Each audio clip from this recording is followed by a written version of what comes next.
In this episode, you'll discover how rowing teaches valuable lessons which apply to high-performance work. Feel the grip of the oar handle, smooth yet firm in your hands. Taste the salt of your own sweat and the occasional splash of water. It's all part of the journey. Welcome to another episode of Faster Masters Rowing Radio. Each week, our host, Masters rowing coach Rebecca Caro, dives deep into the world of Masters rowing. Whether you're on the water or in the gym, join us to become a faster master. Let's go rowing. Hello, everybody, and welcome back to a weekly episode of Faster Masters Rowing Radio. Today, I have a guest who met me when we were both students together, but he has taken a pathway into elite sport and high-performance work that brings together really interesting threads between both worlds. Matt Brittin, welcome to the show. It's so nice to see you. Thanks for having me. So you started rowing as a schoolboy and went all the way to the Olympic Games. Give us a brief thumbnail of that trajectory. Yeah, not super successfully at the Olympics, but yes, I was the son of a really good footballing father who had trials for Arsenal and Chelsea, and a netballing mother, and I was laughed at by them for my lack of coordination at ball sports. But then I went to a school at Hampton, which had a couple of old boats in the local boathouse, and a sport where they tell you exactly how to move appealed to me. And after being kind of pretty rubbish for a year or two, I started to get quite good. I was quite large. I had the chance of being put in a pair. One of the teachers at school was a guy called Martin Cross, who was training in the British team at the time. And I went in a pair with Martin, and I suddenly discovered a whole other level. Anyway, we went, long story short, went on to be a really successful school crew. And Martin came back from the 1984 Olympics brandishing his gold medal and spoke at the school assembly. It's the only school assembly I remember out of 6 years at school. And 4 years later, I was in the Olympic Village with Martin, in the spare pair, by the way, for the British team. So that was a nice start. Well done. Amazing. And did you then stop rowing after that Olympics?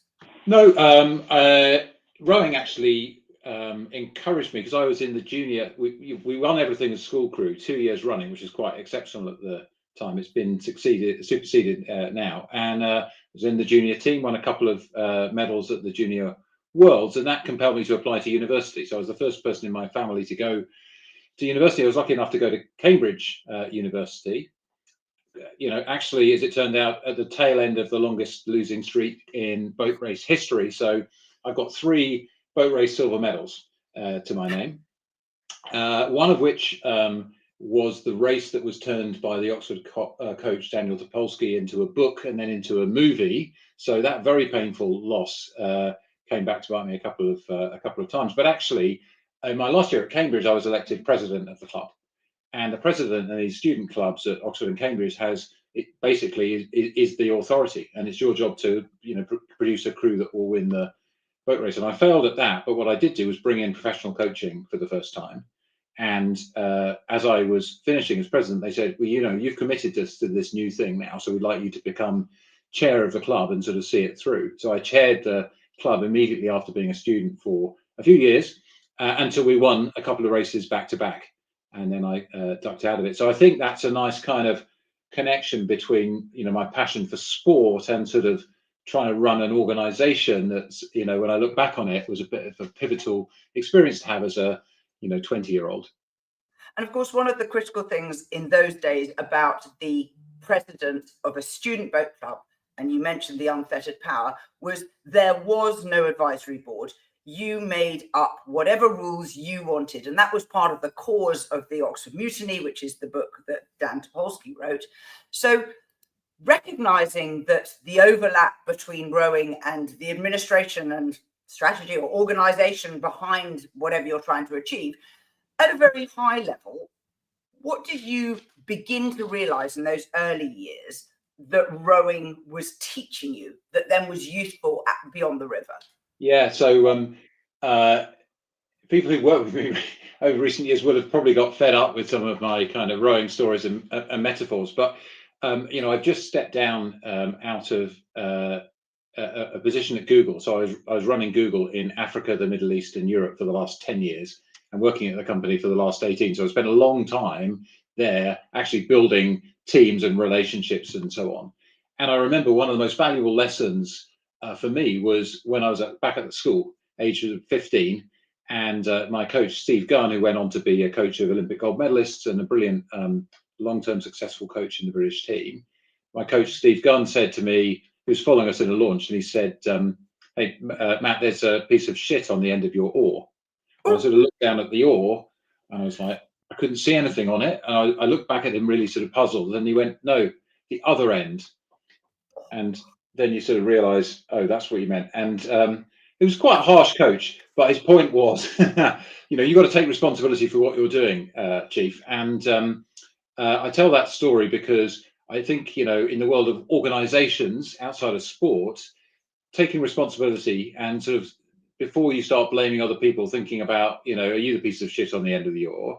And are you taking responsibility rather than saying, well, I'm, in sales, I'm waiting for marketing to give me my leads, or, the product's not good enough. Actually, am I doing the best job that I can? And I think that's one of the big lessons in rowing is look after your own performance and the rest of the crew looking after their own. And I quite often think in organizations, that's not always the case. Certainly, yeah. Being aware of when you're making excuses. And on the water, you are always vulnerable, because whether you're on the erg and you're getting tested or being seat raced or in a pair or in a single, you can tell how you're doing. And I remember my boat race career, we got coached by Mike Smacklin. He did our January training camp, and at the time they hadn't selected the crews. And I remember thinking, that girl, I think I can beat her, and it's the classic oarsman thought. I was extremely young in my rowing career. That was in my second year of rowing. And I was so wrong, miles wrong. A, she had wonderful blade work, and B, she was a lot stronger than me. But I thought she was the one that I could knock off, And in a way, the mindset was right, but the self-appraisal was out of kilter. Yeah, and look, I think we learn a lot as I say, I feel stepping down off this long, kind of fairly complicated job, I reflect that the stuff I learned from rowing was more useful to me every day than the stuff I learned at university, at business school, working for kind of top strategic consultancies, because it was the human stuff. And, I've been working in AI, and I feel that, in this really uncertain world where it's in vertical takeoff, when we know it's going to do amazing things, we're not quite sure what. One thing you can be sure of is the human side of things, the human experience are going to become more valuable. How we relate to each other, creativity, curiosity, critical thinking, a collaboration. And many of those things obviously come through hugely in rowing. And whether you're a masters rower who, like you and I, came back to it after our youth, or whether you come into it afresh, I think there are lots of lessons that you take from sport into the rest of life. I found it, really powerful, and I definitely wouldn't have been where I am, in the business world or as a person without those lessons. One of the things that I have noticed from rowing is that you're in a squad, it's a competitive situation, and therefore I am against you until we're in the same boat. Yeah. And then we're in a collaborative situation, and we both have to back each other to the hilt. And that ability, as it were, to sort of flip from one to the other is a real rowing lesson that I'm not sure other sports particularly draw out. I think that's a really good insight, and I think it's a really powerful one, and it's something that's quite unique in some ways to our sport, I think. And at work, the founders of Google, Larry and Sergey, had this phrase which was like, act like an owner. And their thing was like, make sure that you're sort of, we're moving really fast. It's quite a fluid organization. Take responsibility for what you're doing, that sort of thing, a piece of the shit thing. And I would add to that, and win as a team. So, you want to be the best you can be, but you also want to collaborate. And I took that through not just to internally, but also like working with customers and partners. We might be competing with them on some dimensions, but we're also really trying to collaborate hard. And it's something that, maybe you and I take for granted because we've learned how to do that. But many people and organizations have a sort of bias to being sort of aggressively competitive rather than sort of collaboratively competitive. And I think that's kind of different. And, many of my best friends now, dare I say it, went to Oxford University, and or people I competed against around the world from different countries. And that's one of the the great things, that our sport brings is friendship. I was just in Patagonia, and we went and did a little bit of rowing down at the Chilean National Rowing Centre, and hung out with a bunch of incredible athletes there. And there's an immediate sort of connection and scrolling through history and so on. But that's one of the great things about sport. It reminds us, that there's more that binds us together than separates us in this crazy world. I think Masters Rowing is particularly good at that. And when I read the Facebook group Masters Rowing International, it is often once a week at least someone will say, I've got a business trip to name a town. Can someone introduce me? And there is somebody in the group who goes, you need to speak to, I'll PM you their details. And the visitor rowing experience, Mark Davies was always very keen that we should have a little passport card, sort of like a driver's license that says, Rebecca is competent in a single, and therefore, you should trust her if she turns up at your club. But I do think that sort of rowing friendships, and I've never found a rowing club that isn't fundamentally friendly, open to visitors, and welcoming to newcomers. And if you move somewhere new, join a rowing club, you will have a friendship group. Quite right. Now, I want to talk about high pressure situations. Now, you've been to the Olympic Games. You totally understand the sporting high pressure. I think probably the boat race perhaps was a more high pressure situation with TV cameras only on 2 crews. And as you pointed out, the silver medal, it doesn't exist. What were the lessons that you took out of high pressure situations, both from working to rowing and the reverse? Yeah, I was just thinking as you say that, I still think probably sitting on the start line of a Henley final felt like the most intense pressure.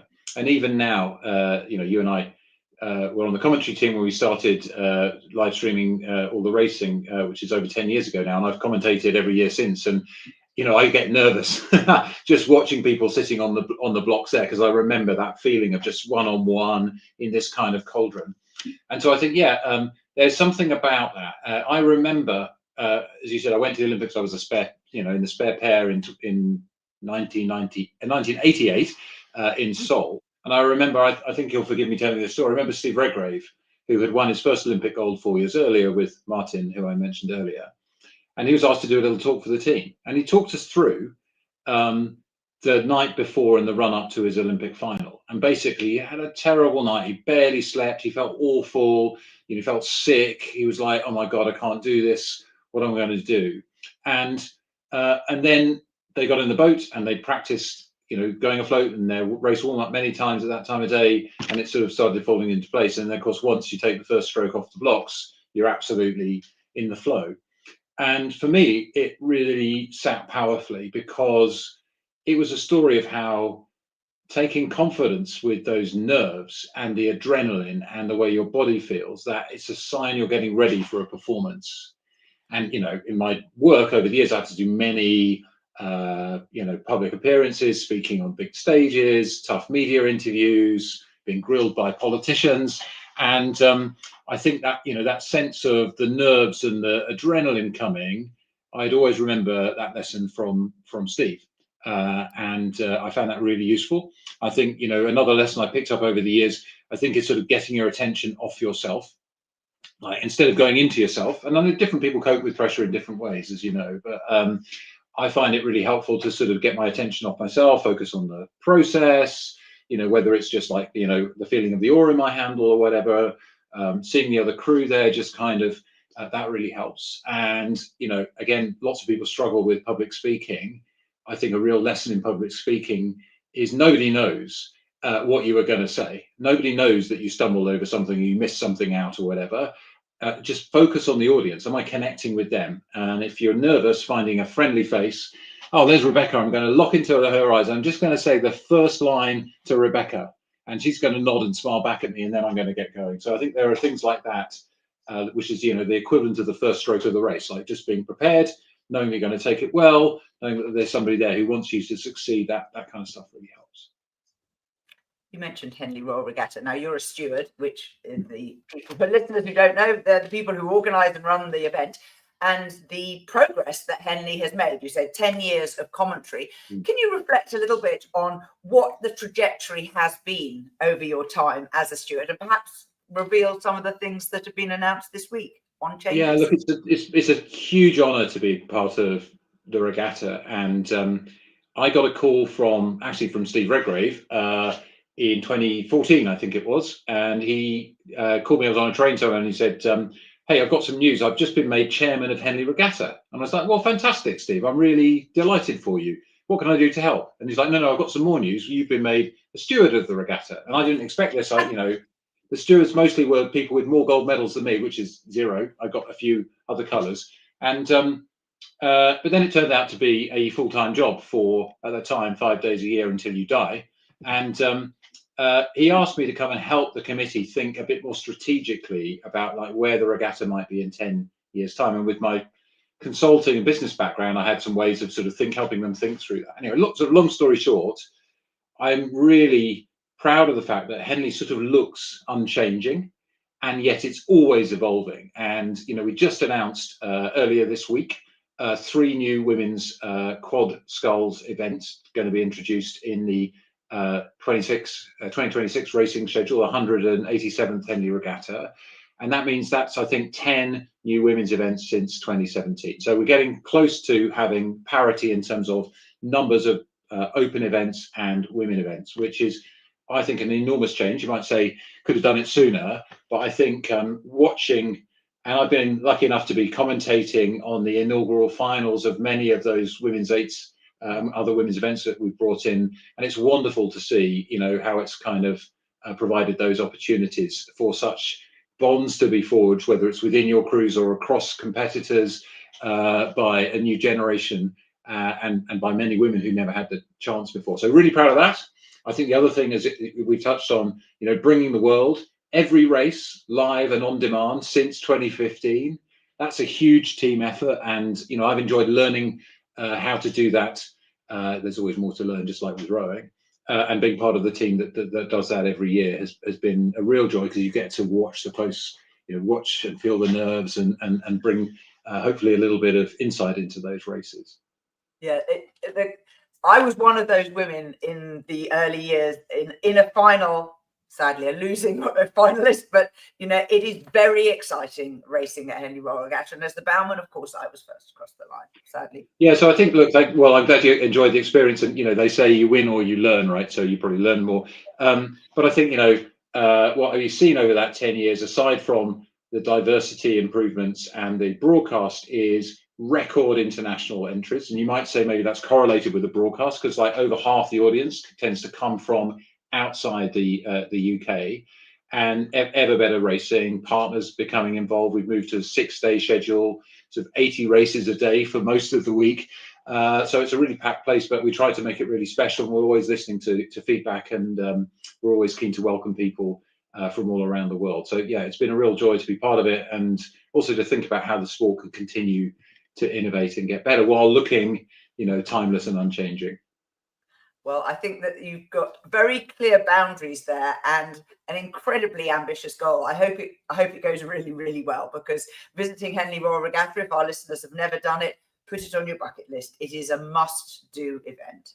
Yeah, and if you want to get a feel for it, you can go to our YouTube channel and watch any of the races. And actually, I was just having a quick check up. So I was lucky enough with my friend and fellow steward Sarah Cook, CEO of Rowing Australia, to be commentating on the race that's been most watched. I think over 300,000 views of a 2018 final between St Paul's School, junior men's crew. They broke the course record by like 13 seconds. And we know that I think the Kiwi 8 that went to Tokyo, won gold, have told us that they watched that over and over again, and many others have. That's just sublime rowing. So I think it's one of those places you can go. Every year when the regatta's approaching, when I'm doing my ergs, I put on a recording of the live stream for one of the days and just watch races back to back while I'm going through my hour of power, and just to try and remember how to commentate again. But yeah, so enjoy those if you are feeling you need a bit of summer sunshine if you're in the Northern Hemisphere. Now, Matt, you have come back to rowing and left your high pressure job. Talk a little bit about what it's like coming back as a master. So how old were you when you started training again regularly? Probably 45, yeah, something like that. And so I finished my elite rowing career quite young. Went to university. I was the youngest person to row in the boat race at the time, and I think even still. And I probably hung up my international kind of vest at the age of about 22, 23. And most of my friends were still rowing, so I wanted a clean break. So I sort of stayed away, got unfit, and didn't want to kind of do any kind of ill-advised comeback. So I felt I'd found my level at sort of the occasional bronze medal, and that was it. And then I was invited back by a group of rowers at Molesey here, who were all sort of ex-international or Henley winner types, and I was by then getting fit again cycling, and it's been a joy coming back. Yes, there's an absolute recalibration, but the time off was sufficient that I couldn't remember what kind of erg score I should be getting, and I wouldn't have kind of felt it was going to be feasible. So the kind of gains you make as you start to come back are lovely. Then you kind of plateau a bit, and rediscovering the joy. And I think for me, and you as well, you know, you come back to the sport after some time out. For me, also, when my kids were getting old enough where sneaking off to go rowing in the morning wasn't too much of a drain on my lovely wife. It's partly about learning, but quite a lot of it is about remembering.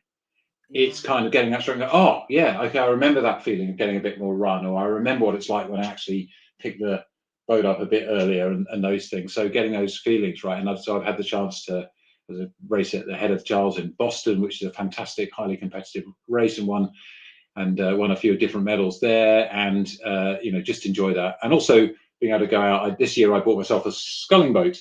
I was always been a terrible sculler. I was good in pairs, but never in singles, and so I've been trying to find the joy in sculling, which I am. And you still rowed when you were doing a high pressure job. Talk a little bit about how you managed to balance keeping training while you were traveling, because you are not the only person who has this challenge. Yeah, look, I actually one of the things I think isn't discussed a lot in the world of work is how you manage your time well. And when I started at Google, my kids were really young, and I really wanted to take them to school a couple of days a week, but it was going full on crazy. And so I would put in my diary a block of time that was take the kids to school twice a week. And I'd say, look, you know, it can move, but there has to be two of them somewhere within the week. You've got to treat them like the most important meeting of the week. It has to happen. And I found that really helpful. And then when I was my kids didn't need taken to school, I was coming back into rowing, I used to block my training time in the calendar and try and treat it the same way. And, you know, I was doing lots of late night calls. I'm based here in London. The colleagues I work with were in California mostly. One of them's in Singapore. So I was doing 2 or 3 night shift calls a week. And so I started to go training in the afternoon. And then, as you say, when you're traveling, you know, keeping that discipline going, like not having too many glasses of wine, going to the hotel gym and finding the rickety elliptical machine, but just getting it done. It was quite hard, I think, but I know, and you know, that in rowing, rest is a key part of performance. And I think in working life, exercise is a key part of keeping your performance going. And I was always in a better mood. And then the more senior you get, and it's another thing I think I'm passionate about, the more senior you get, the more important it is the way you show up, because people might not see you. You know, I traveled to one of the countries I was responsible for. I might only go there once a year. And so if I turn up and I'm grumpy and tired and, you know, low blood sugar, it's not great. If I show up and I've just been for a workout and I'm feeling great and I'm in good shape, then you set a very different tone. And that's so important because it's part of the culture. People look at their leaders and they read a lot from them. So they don't want their leaders to be stressed and grumpy. They want their leaders to have time and be in the moment. So I found that a really important part of being a good leader, as well as trying to be a faster master. Now, looking forward, what have you got on your horizon for perhaps next year? Well, you know, I've come up with this gimmick, which is that I'm not retiring from work, but I'm on a gap year. So I went straight for, as we talked earlier, from school to university into the world of work and rowing, and then work without rowing and full on work, and then work with rowing again. And so I realized I'd never had any time off. So I've got the luxury of a bit of time off, and I've spent a bit of it on upward parenting, which has been lovely, and a little bit of travel. So I think as I go into the next year, I'm starting to try to, what are the things I'm going to get involved in, you know, for public good, as well as kind of helping mentor and work with other people in business. And also On the rowing side, one thing I put off, and we could have a whole different podcast about this, I've kind of put off doing weights. So I used to do a lot of weights, and I have been over reliant, partly because of the traveling, partly from having slightly dodgy back, on erging to keep myself mobile. And so this year, aside from trying to get better at sculling, so if I can go, if my maximum speed comes at a rate that's higher than 22 in the year ahead, I'll be pleased. And also just kind of putting the time into weights. And my wife actually, who's not really done a huge amount of kind of gym-based exercise, got into heavyweight training a couple of years ago, which is obviously brilliant as a woman in particular for bone density and health. And she shamed me because I've been, shying away from that. So weights and sculling, and continuing to try to be ambitious about what I can achieve in rowing, even as I get older. And you are running up the down escalator, and there's no shame in that. You are, but the down escalator takes you interesting places. I discovered about a new race that I'd never heard of on a lake in Italy. It's about 6.5K out and back round a very beautiful island, only for singles and eights. It's like, oh, I need to find something. So is that Brittin? Yes, some friends of mine just did that, and it's a beautiful race. So yeah. So there are always new places to go. Some of them, are 2 and 3 year plans. But that's, I think, one of the things about masters rowing that people don't appreciate until you're in it, is it doesn't have to be the same every year. When we were younger, there's a distinct rhythm and pattern to the season. And with masters, something happens and you are not available. Fine. There's always next year. Yeah, that's right. And, one of the things I treated myself to this year, sort of to mark, the taper out of work. So I was tapering off my job. I booked myself into Gillian Lindsay, the fantastic British rower, runs a series of camps, GL camps, she calls them. And I went on a master's camp in Sabaudia. And the only other time I've been to Sabaudia was my first year in the British national team as a senior. And so going back to that lake years later, and it being in my single with Jill and the fantastic group of masters, was a real pleasure, actually. And so it's a nice little treat that I'd highly recommend if you've got the resources to do that. Matt, thank you so much for taking us through an incredible arc of your own personal journey and sharing your lessons for work and rowing and life and rowing, because I know that we will all reflect on our own situation and we can all see little bits of what you've described in what we have experienced. Well, thank you for having me. And I do believe, the other thing we learn from rowing is quite often looking backwards is a good way of going forward. So kind of reflecting on where you came from and thinking about where you're going. Try not to crash into any bridges. So thank you, Rebecca. Till next time. We are part of the Rowing Chat Podcast Network. Please tell your fellow rowers about the show. If you've learned just one helpful thing from today's episode, please consider supporting the show for as little as $1 per month by visiting fastermastersrowing.com/podcast.